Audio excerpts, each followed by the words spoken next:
So with me today is John Cassell from Omdia. Welcome. Nice to be with you today.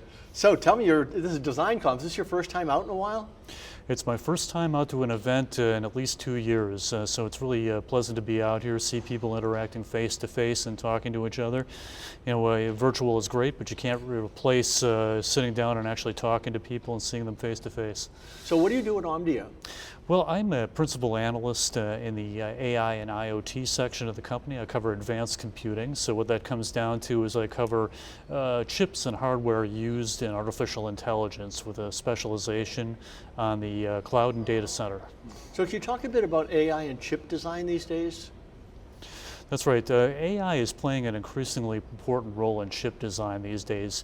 AI can be used to perform several kinds of tasks in the chip design area, from designing major sections of the chip to looking at chip designs and predicting potential problems with the design that can crop up later. Major electronic design automation companies are now integrating AI capabilities into their products, and this can help improve the efficiency of the chip design process, cutting down time, cutting down the man hours requiring to do a chip design, and predict problems that may happen with an actual physical design, cutting down on the number of costly redos to finish off the chip. So it sounds like there are a lot of benefits for this.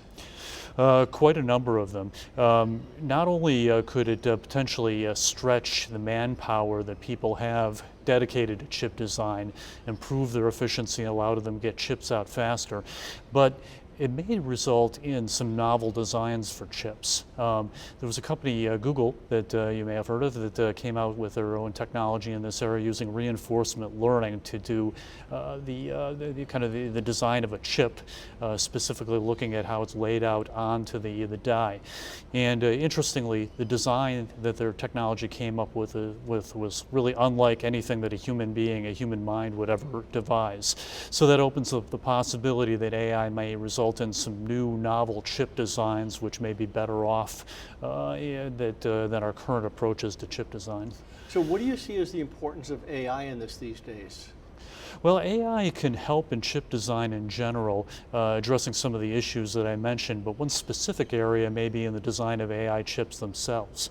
Today's AI chips are really taxing the capabilities of the semiconductor and the EDA industry to keep up. These chips are using cutting-edge semiconductor design. They have billions or even trillions of transistors on board. They have hundreds or even thousands of individual processors all performing AI functionality. And it's getting kind of tough for the semiconductor industry the way it is to keep up with this. There's also other factors going on too. AI models are getting larger, more complex. There was one estimate that over a period of 18 months, the number of parameters in a cutting-edge AI model increased by a factor of 50. Also, we see Moore's law slowing down. It's not moving forward at the same pace it was. So chip designers, chip makers can't count on process-driven increases in performance and capacity all the time the way they used to.